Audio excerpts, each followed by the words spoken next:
तो मैनिफेस्ट के सीज़न 1 के फर्स्ट एपिसोड के आखिर में हम देखते हैं कि फ़्लाइट 828 के सभी यात्री इकट्ठा हो जाते हैं जहां फ़्लाइट होती है, और देखते ही देखते वहां ब्लास्ट हो जाता है।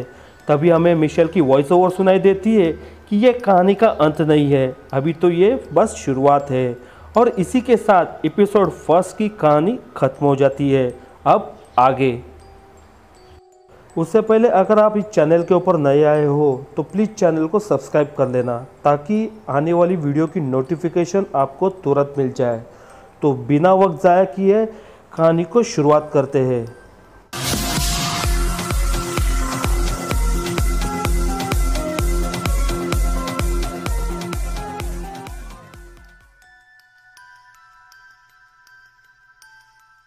एपिसोड 2 के शुरुआत के सीन में हम देखते हैं कि FBI सभी यात्रियों को इकट्ठा बुलाती है और उनसे पूछताछ करती है कि तुम वहाँ पे उस टाइम क्या कर रहे थे। फिर अगले सीन में हम देखते हैं कि मिशेल पुलिस ऑफिसर से कहती है कि मैं भी एक पुलिस ऑफिसर हूँ, क्या कोई मुझे बताएगा कि यहाँ क्या हो रहा है, क्योंकि आप हमें ऐसे अरेस्ट नहीं कर सकते। तभी FBI का मेन ऑफिसर वहाँ आ जाता है और वो सभी से कहता है कि फ़िलहाल आप घर पे जा सकते हो, पर लेकिन ये बात आप किसी के साथ भी डिस्कस नहीं करोगे क्योंकि ये नेशनल सिक्योरिटी का मामला है। उसके बाद सभी यात्री वहाँ से निकल जाते हैं और तभी मिशेल को और बैन को वहाँ पे मीडिया घेर लेती है और वहाँ एक आदमी आ जाता है और वो बैन से कहता है कि मुझे आपकी हेल्प चाहिए। बैन उसे फ़िलहाल तो मना कर देता है। उसके बाद वो घर चला जाता है, वहाँ अपनी बेटी के साथ में नॉर्मली बातें करने लगता है। तब उसे एक म्यूज़िक सुनाई देती है। बैन अपनी बेटी से पूछता है तुम्हें कोई म्यूज़िक सुनाई दे रही है? बेटी उसकी कहती है नहीं। बैन वहाँ से चला जाता है। ऑलिव अपनी मॉम ग्रेस को पूछती है क्या आपने अफेयर के बारे में डैडी को बताया? वो कहती है हाँ जल्दी बता दूंगी। तब ऑलिव उनसे कहती है हाँ आपको जल्द से जल्द बता देना चाहिए, और इतना कहकर वो वहाँ से चली जाती है। आगे हम देखते हैं मिचेल पुलिस स्टेशन पहुँच जाती है, अपने कैप्टन से बात करती है और पूछती है कि मैं कब से जॉब ज्वाइन कर सकती हूँ। कैप्टन उसे बताता है कि इतने सारे टाइम के बाद तुम्हें फिर से फिजिकल टेस्ट देनी पड़ेगी, तभी तुम फिर से अपनी ड्यूटी ज्वाइन कर सकती हो। फिर हम देखते हैं बैन और ग्रेस दोनों मिलकर स्केल को हॉस्पिटल ले आते हैं। तभी स्केल वहाँ पर बैठकर पेंटिंग निकालता है।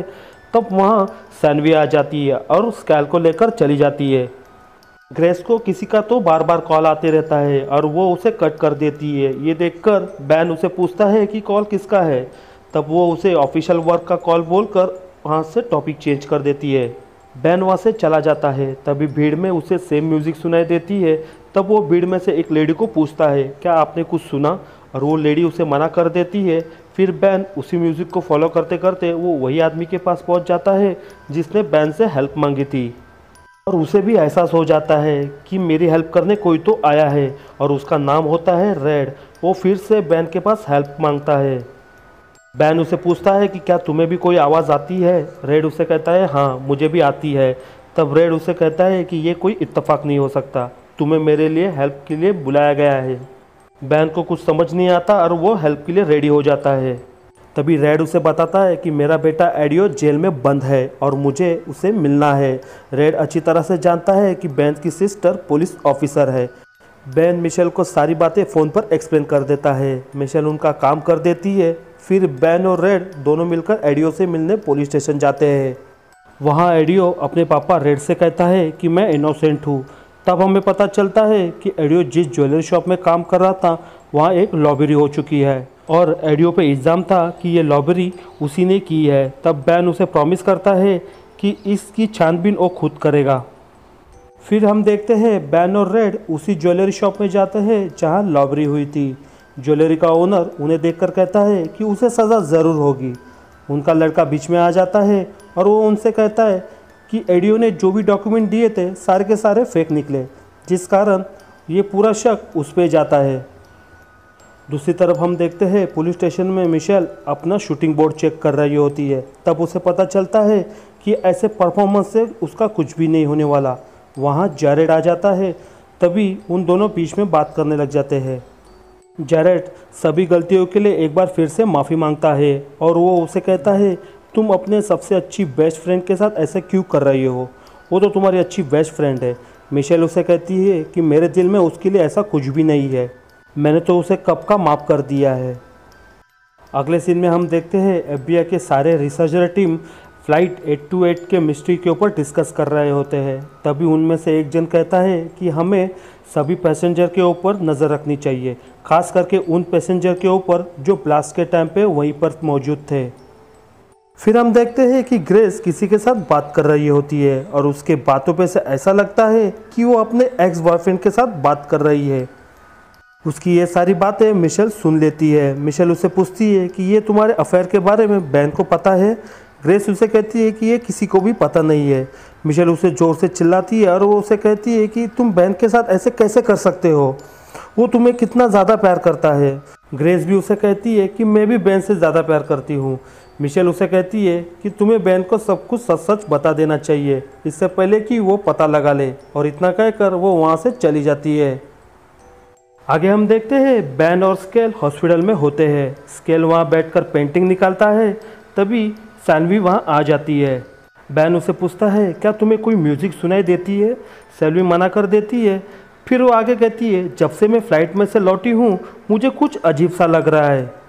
इतना बोलकर सैल्वी स्केल को ले जाती है। तभी बैन स्केल से पूछता है ये पेंटिंग में शैडो किसकी है? स्केल उसे बताता है कि मुझे नहीं पता, मेरे दिल में आया तो मैंने निकाल दिया। नेक्स्ट सीन में हम देखते हैं कि बैन अपनी सिस्टर मिशेल से कन्विंस करने की कोशिश करता है कि एरियो बेकसूर है। तभी मिशेल उसे एविडेंस दिखाती है और कहती है सारे सबूत उसके खिलाफ है। आगे वो कहती है तुम पुलिस के बीच में मत पड़ो, पुलिस अपना काम कर लेगी। अगले सीन में हम देखते हैं कि मिशेल अपना फेसबुक चेक कर रही होती है। तभी उसे पता चलता है जब से वो 5 साल से गायब है तब से उसकी बेस्ट फ्रेंड उसे कितना ज़्यादा मिस कर रही है, और ये सब देख के मिशेल काफ़ी ज़्यादा अपसेट हो जाती है।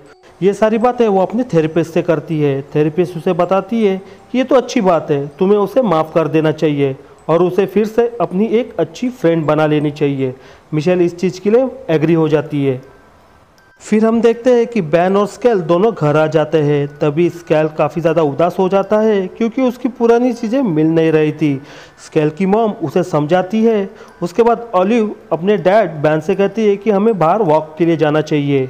ऑलिव अपने डैड को स्टोरेज फैसिलिटीज़ में ले जाती है। तभी चलते चलते वो कहती है कि मुझे कभी नहीं लगता था कि स्केल मर चुका है, उसे हमेशा ये फील होता था कि वो अभी भी जिंदा है। ये इसलिए भी हो सकता है कि वो दोनों जुड़वा थे।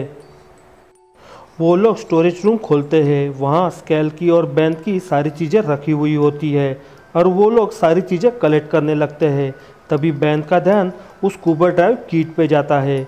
वो ओलिव से पूछता है कि ग्रेस किसके साथ स्कूबा ड्राइव करती थी। ओलिव बताती है कि वो अपने दोस्त के साथ स्कूबा ड्राइव करती थी और वो सजेस्ट करती है कि ये बात वो ग्रेस से पूछे। तभी ओली उनसे कहती है कि मैं आपको बहुत ज़्यादा मिस कर रही थी। बैन अपनी बच्ची को गले लगा लेता है। तभी उसे एक म्यूज़िक सुनाई देती है। ओली उसे वो कहता है कि तुम यहीं रुको, और वो उसी म्यूज़िक को फॉलो करते करते उस लड़के के पास पहुंच जाता है जो ओनर का लड़का है। वहाँ देखता है तो सारी रॉबरी की हुई ज्वेलरी वहीं रखी थी। वो लड़का बैन को समझाने की कोशिश करता है। बैन उसे एक जोर का पंच मारकर उसे नॉकआउट कर देता है।